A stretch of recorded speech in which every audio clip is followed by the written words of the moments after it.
అత్త దొంగ అల్లుడు దొంగ, పిసి చోర్ బైపో చోర్ అని నినాదాల సెగ మమతా బెనర్జీకి తగిలింది. ఎందుకంటే బెంగాల్లో టీఎంసీ పార్టీ ఓడిపోయిన తర్వాత మమతా బెనర్జీ మళ్ళీ నల్లకోట వేసుకొని కలకత్తా హైకోర్టుకు వెళ్ళారు. అక్కడికి వెళ్ళి బీజేపీ పార్టీ గెలిచిందండి, టీఎంసీ కార్యకర్తల మీద దాడులు చేస్తున్నారు, దయచేసి మమ్మల్ని రక్షించండి, బీజేపీ పార్టీ చేస్తున్న అరాచకాలను గుర్తించండి అని ఏదో తనదైన స్టైల్లో కాస్త కోర్టు ముందు యాక్ట్ చేద్దామని వెళ్ళింది. అయితే వెళ్ళగానే అక్కడ అత్త దొంగ అల్లుడు దొంగ అంటే తెలుగులో, వాళ్ళు మాట్లాడే హిందీ మేబీ బెంగాలీలో పిసి చోర్ బైపో చోర్ అని చెప్పి అరుస్తూ ఉన్నారు అక్కడ ఉన్నటువంటి కొంతమంది లాయర్లు, లేదంటే సామాన్య ప్రజలు. అలా అరిచి లోపలికి వెళ్ళిన తర్వాత వాదించాలి కదా మరి లాయరు. మరి అదే ట్విస్ట్ అంటే వాదించలేదు. కారణం ఏంటంటే ఎల్ఎల్బి చేసిన ప్రతి ఒక్కళ్ళు కోర్టులో వాదించలేరు. ఎందుకంటే వాళ్ళు ప్రాక్టీస్ చేయాలి. 5 సంవత్సరాలకు ఒకసారి రెన్యువల్ చేసుకోవాలి. బార్ కౌన్సిల్ ఆఫ్ ఇండియా అందులో ఆమె మెంబర్ అయి ఉంటే, రిజిస్టర్ అయి ఉంటే, ఆ రిజిస్టర్ అయినంత మాత్రం సరిపోదు, ప్రతి 5 ఇయర్స్కి ఒకసారి రెన్యువల్ చేసుకోవాలి. లేదంటే నాన్ ప్రాక్టీసింగ్ అడ్వకేట్గా గుర్తిస్తారు, అంటే వాళ్ళు కోర్టులో వాదించడానికి అనర్హులు. ఈమె రెన్యువల్ చేయలేదు. 2010 ఆ టైంలో నేను రిజిస్టర్ అయ్యి ఉన్నాను కదండి, మరి ఎందుకు నన్ను చేయనివ్వట్లేదు అని అడిగితే రెన్యువల్ చేయలేదు. సో ఈమె హడావుడి చేసి లోపలికి వాదిద్దామని వెళ్ళింది. అక్కడ ఉన్నటువంటి జడ్జిలు ఉంటారు కదా, మేడం మరి మీ రెన్యువల్ సర్టిఫికేషన్ ఏది, మీ రిజిస్టర్ అయిన సర్టిఫికేట్ ఏది చూపించండి అంటే లేదు. మరి ఎలా వాదిస్తారు మేడం అంటే నేను రిజిస్టర్ అయ్యి ఉన్నాను అని చెప్తే, రిజిస్టర్ అయ్యి ఉంటే కుదరదు మేడం, రెన్యువల్ చేసుకోవాలి మీరు ప్రతి 5 ఇయర్స్కి ఒకసారి. అంటే ప్రతి 5 ఇయర్స్ అని కాదు, ఒక్కొక్క రాష్ట్రానికి ఒక్కొక్క బార్ కౌన్సిల్కి ఒక్కొక్క రూల్స్ ఉంటాయి. 5 ఇయర్స్కా 2 ఇయర్స్కా 1 ఇయర్కా అనేది అలా రెన్యువల్ చేసుకోవాలి. అలా రెన్యువల్ చేయలేదు. మరి ఎలా వాదిస్తారు?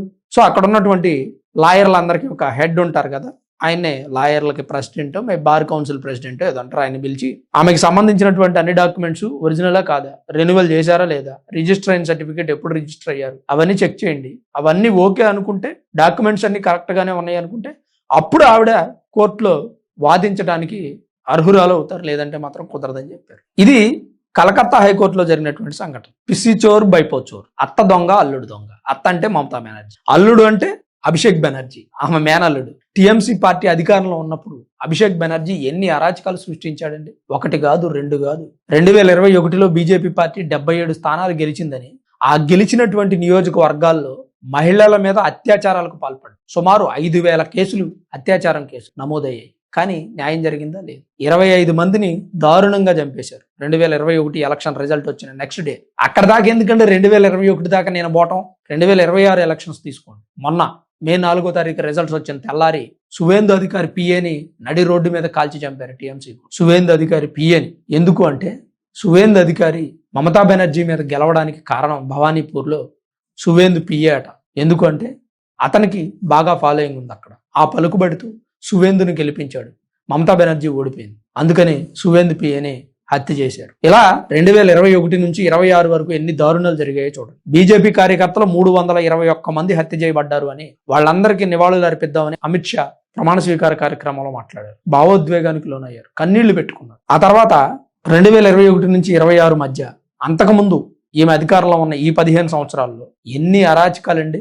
సందేశ్ ఖాళీ ఘటన, RG Kar medical college, Sheikh Shahjahan TMC గుండా, అతను ఎన్ని అరాచకాలు చేశాడండి. న్యాయాధికారులను మొన్న రీసెంట్ గా బంధించారు. ఎస్ఐఆర్ చేయడానికి లైవ్ లో ఉండి పరీక్షించండి అని పంపిస్తే సుప్రీంకోర్టు నుంచి న్యాయాధికారులను బంధించారు. అంతకుముందు సిబిసిఐడి వాళ్ళని బంధించారు, అభిషేక్ బెనర్జీ, షేక్ షాజహాన్. అంతకంటే ముందు మనందరం చూసాం, ప్రతీక్ జైన్ ఆఫీస్ ఏదైతే ఉందో ఐపాక్, ఆ ఆఫీస్ మీద ఈడీ అధికారులు దాడి చేయడానికి వస్తే మమతా బెనర్జీ వెళ్ళి వాళ్ళ మీద దాడి చేశారు. అంటే నేను లాయర్ని, నేను ఎల్ఎల్బి చదివాను, నేను ఈ రాష్ట్రానికి ముఖ్యమంత్రిని, నాకు ఎంతమంది ప్రజల సపోర్ట్ ఉంది, నేను ఏం చేసినా సాగుతుంది అని ఇష్టారాజ్యంగా చెలరేగిపోయారండి. ఎన్ని దారుణాలండి. ఇవన్నీ ఒకటి అనుకుంటే అక్రమ వలసదారులది ఒక సపరేట్ టాపిక్. నేను రెగ్యులర్ గా దాని గురించి చెబుతూనే ఉన్నాను. ఈసారి ఖచ్చితంగా మమతా బెనర్జీ బెంగాల్లో ఓడిపోతారు, బీజేపీ పార్టీ అధికారంలోకి వస్తుంది అని నేను చెప్పాను గత వీడియోలో కూడా. సరే, అది జరిగింది. ఎందుకంటే అక్కడ ఉన్న పరిస్థితిని మనం అంచనా వేసాం, చెప్పగలిగాం. ప్రజల యొక్క వ్యతిరేకతను మనం తెలుసుకోగలిగాం. అందులో అక్రమ వలసదారులు దేశం నుంచి వెళ్ళిపోవడం, ఇలాంటివన్నీ చూసిన తర్వాత అక్కడ ఏం జరుగుతుందనేది నేననే కాదు, ప్రతి వ్యక్తి ఎవరైనా చెప్పగలరు. కాకపోతే నిశ్చింతగా గమనించగలగాలి. మనం గమనించాం, చెప్పాం. ఇన్ని చేసి